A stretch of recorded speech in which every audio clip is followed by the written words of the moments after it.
ladies and gentlemen, we have Emily Zaccardi, the founder of HollarHype, here today. Very excited, was able to learn from her and speak with her at the Hollar Block event earlier this summer. And we're super excited just to be able to bend her ear and learn more about HollarHype. Emily, how are you today? I'm doing great, Benton. Awesome. Thanks for having me. Yeah. Well, we'd love to have young entrepreneurs on the show, and I would definitely love to pick your brain. So tell us, what is HollarHype, and where did you get this idea to get something like this started? Yeah, so HollarHype is a real-time, voice-based motivation platform. And what that means is if somebody's pursuing a personal challenge, they can go live on the app. And as they're live, they're doing their thing, whether they're running, walking, working on a pitch deck. They really could be doing anything. Imagine they've got their headphones plugged in, they're listening to their music, and their supporters can pipe in authentic voice messages that just stream over the music. So HollarHype essentially creates experiential unity, either between that challenge goer and the supporter, and also among groups of people. Awesome. So it definitely has a social element behind all of it. What made you incept this idea? What was the concept where you were like, hey, this is something that might have some legs to it? So there were a few seeds that were planted in my life that led to HollarHype coming to fruition. And I would say that one of them was, as a collegiate runner, I ran track and cross country in college, and I got injured pretty frequently. That basically led me through this journey of healing through an injury, getting back on the track, and it was a roller coaster like such. And what that meant was I wasn't always doing the same training that my teammates were. So oftentimes I was in the gym, hitting a cardio machine, going on the elliptical for honestly 3 hours sometimes, instead of just going out for a run for 40 minutes or doing a track workout. And the reason why I bring up that example is because I found it really helpful that my teammates sometimes would come say hey, you've got this, you've got your workout today, and it's an alternative one, but they would come visit me in the cardio room because it was close to the track, or ask me how my version of a workout went later on. People like my dad, who would show up to every race, even if it was my first one back after injury, which made me feel a bit embarrassed because I would think I'm not going to be running that awesome time, I'm just getting back. And he would always say, it's times like these that matter. The reason I bring up these examples is really because I started to understand that support, contextual support, is so valuable. And how do we make support more accessible? So it would have been great if I was on that elliptical machine and could just hear my teammates. Maybe they're walking to class, but they see that I'm live doing my workout, and they can actually say something in the moment that really resonates me then. I hadn't thought of HollarHype in college. I just had enough clues, right, to understand that support, contextual support, really does matter and makes a difference in how we craft and outline our journey and set our goals, essentially shape our worth around those goals and things like that. And then in recent years, I've also seen a lot of power that comes from charities. So as a runner, I saw this application for runners or people that are training physically, but I didn't want to create a running app or a fitness app. I knew that it was more about emotional support. What's this tool that can maybe provide emotional utility? And when I learned more about charity running, I thought, wow, I think this is it being the reason to actually build the platform, because charity runners subscribe to this idea of a goal where oftentimes they don't identify as a runner yet. They've decided, I'm really moved by this cause. I'm going to do this brave thing called the 26.2 mile efforts, and I'm going to raise this really big amount of money, like $10,000, and I need to tell the whole world that I'm doing it so that I can actually reach my goal. And that set of behaviors and mindsets really lends well to HollarHype, because at the end of the day, as I mentioned, it's not a running app. It's really to help people move from A to B emotionally and feel like they have support along the way without screen time, essentially. Actually just focusing on those moments that matter most. Yeah, I think that is so cool, because it is so easy as an athlete to get inside your own head when you are in those deepest, darkest moments of going through injury, going through rehab, going to the athletic training room every day and getting work done. And at a certain point, it's like, there's no light at the end of the tunnel. So I can see how such an app would make such a positive impact, not only for athletes, but for everyday people doing out exercising. They may be having a rough week, and if you can have some of those kind words from your friends or family saying, hey, you got this, like you can make it through this, like I think that's powerful stuff, because sometimes our biggest enemy is in between our own ears.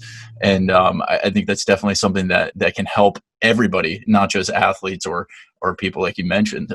So where do you see HollarHype evolving over the next few years? Is this something where you believe the tech behind this can be applied to different areas, or what are you kind of envisioning? Visioning a few things. One area that I'm interested in applying the tech is in various integrations. One area that has been motivating me recently, especially during this pandemic, is how can HollarHype help with healthcare? Because so far the examples that I've mentioned are related to an athletic challenge, but the technology itself is very versatile. I would call HollarHype a horizontal platform versus something that is more niche. So we're actually speaking with some healthcare professionals about HollarHype lending itself as a utility for patients and supporters. If we think about patients who are isolated right now in hospitals, if they have a smart device, they are able to FaceTime, they are able to text under certain circumstances. But how do we know if they have the energy for FaceTime? Or if they feel like it's burdensome sometimes to respond to every message or to take every call. And in some cases, that may mean having a similar conversation, giving a status update about the way that they feel, who knows, maybe 20 times a day. Whereas with HollarHype, it's one-way communication. So if that patient or their caretaker, let's say the patient is not in a situation where they can manage a smart device for a variety of reasons, a caretaker can turn HollarHype on, maybe put on some music that they like or not, doesn't matter. And the family gets a notification saying, hey, this is a good time to reach out to Fred. So it kind of solves two issues there that I see as very important for a social impact enthusiast to take a hard look at, because communication, love, and support, like what is more valuable than that right now, is just my personal belief set. So if we are able to plug into that specific problem solution, I'd be pretty psyched. Not that I want those scenarios to even exist, but they do. So if we can help, which I do believe we can, that would be pretty interesting. So hopefully that answered your question about Yeah. like one area that we would see going towards. And the tech is set up well to integrate with other platforms, whether it's hardware or software. It's just finding those right strategic partners that want to take a look at it. Right. Now, what would be your biggest advice for young new entrepreneurs that are looking to run with ideas such as HollarHype? I would say talk about it as much as you can with anybody that will listen. So, and I just think that if I look back, there are probably a lot of things that I overthought. Like, don't overthink it. Talk about it with your friends. Talk about it with your family. Try and get meetings with people. Like, it's never too early. So there's a bunch of mentors or advisors that I talk to now that for a while I probably thought, oh, if I get these milestones, or if I accomplish this, or maybe once the product's ready, I'm going to ask them for a meeting. And in retrospect, I would give myself different advice now if I could rewind the clock. It's never really too early. There's a lot of people are either generous or they're not. They're either interested or they're not. And you really have nothing to lose. And you really can't do everything yourself either, no matter how passionate you are. So building up your true supportive network, like the time is always yesterday, I guess, is how I look at it. Right. Now, what was some of the biggest hurdles that you had to overcome when you first incepted this idea and then launched it? So being a non-technical founder, learning product management I think was a challenge for me. Even though I enjoy it now, I certainly could still improve with it, and I do look forward to finding the right CTO who could probably manage those things much better than I can. But it was an important challenge for me to go through because it really speaks to leading a business, I think. Like learning to speak each team member's language. How do they prefer to receive communication? Like what are good times for them? I just think it's a good challenge to go through if I were to spin this into a positive, because it's, especially we're a communication app. So I need to believe in communication in or out of the app. Right. And I felt like I got to go through that. Like I was like, wow, this is so much harder than I thought it was going to be. I thought, you know, if you're a good communicator, then how hard can product management be? No, I think it's actually pretty challenging. Yeah. Now, what aspect in particular, obviously you mentioned the communication part of the product management, but were there other specifics in regards to learning that process that were most challenging? Yeah, so I would say just understanding what your assumptions are in general. So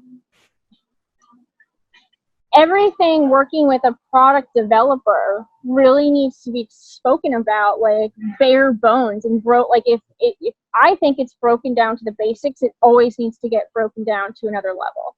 Because at the end of the day, if a solution is built on the premise of, you know, the conversation about here's the new feature and here's why we're going to build it, and there's a common understanding, even if there's a prototype there, if every angle or use case or motivation to even use that feature isn't really talked through, and if I don't, especially where I don't have a CTO, so technically my interim CTO is outsourced and he leads his product development firm. So HollarHype isn't his all day, every day, even though he's very passionate about the project. So I can't make any assumptions in terms of, oh, well, of course he understands why this client wants this new feature. Mm-hmm. It really needs to always be broken down as basic as possible. And I think that might not sound so challenging in an isolated task, but when you're managing these other aspects of your startup, it's so easy to run on assumptions. Yeah. And those mistakes can be expensive. So Yeah. that's another reason why it can be challenging. Okay. Very good. Well, thank you for sharing those insights. Now, is there a particular person, place, thing, or idea that has had the biggest impact on you?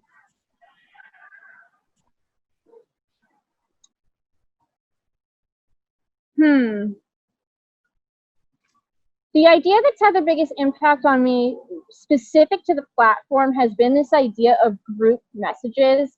Because in the beginning, as a founder, I was really hesitant to allow anything pre-recorded onto the app. I was like gung-ho about experiential unity.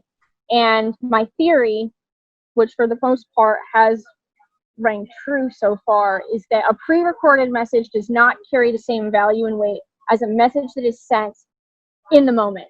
So if I see, oh, Benton's at mile 5 of his 10-mile run, I'm going to send you a very different type of voice message than if I knew I could just record you a voice message that you're going to hear sometime tomorrow when you run. It doesn't have that same click or spark or stickiness to it where you feel like, wow, Emily's in this with me. You know, she gets it. She's supporting me right now. So anyways, the reason why I bring that up is so many people were passionate about this idea of group messages. So if you will stick with Benton's on a run, like Benton is part of a marathon group for a charity, and there's 50 people in that group, wouldn't it be cool if each of those members get to hear a message from one of the charity beneficiaries when they reach mile 5 on their training run this weekend? I was really hesitant about that type of idea because it requires a pre-recorded element. But I found that idea to be pretty inspiring, and now it's something that we offer in the platform, and it's what all of our clients are most excited about, because even though it is pre-recorded, it brings a different type of value because it truly does unify people no matter where they are. Especially, this also gets to like your event type of question, like time and place, especially now where remote becomes our new normal. I was wrong about what kind of value a pre-recorded message can bring if it's dispersed to a whole group at the same time. Hopefully, eventually, I change that to like a broadcast style message where it can be recorded live and it goes to everyone live.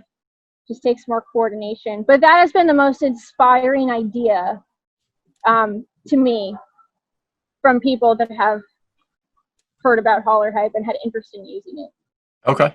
Now, is there a particular book that you might recommend reading to any young entrepreneurs out there looking to start up a business or anything like that? Absolutely. Imagine It Forward by Beth Comstock. I picked it up a couple years ago at a marketing conference, and I took it off the shelf again this year, beginning of April.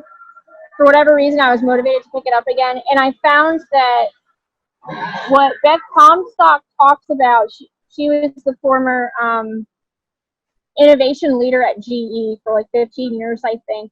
And she really shares like what it takes to move ideas forward and what it takes to inspire others to rally around ideas and how to delegate.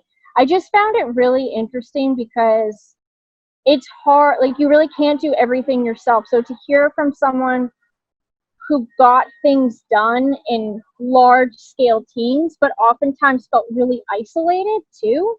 And it's like, how do you feel isolated when you work at GE? Well, hear it from Beth. It's obviously possible. That's just one of many books that I would recommend that I think if you're a big idea thinker, and all founders are, and when you picture like, what would it be like if my business or my company scales, I think it's a good book to read and then kind of like reverse engineer and work backwards from.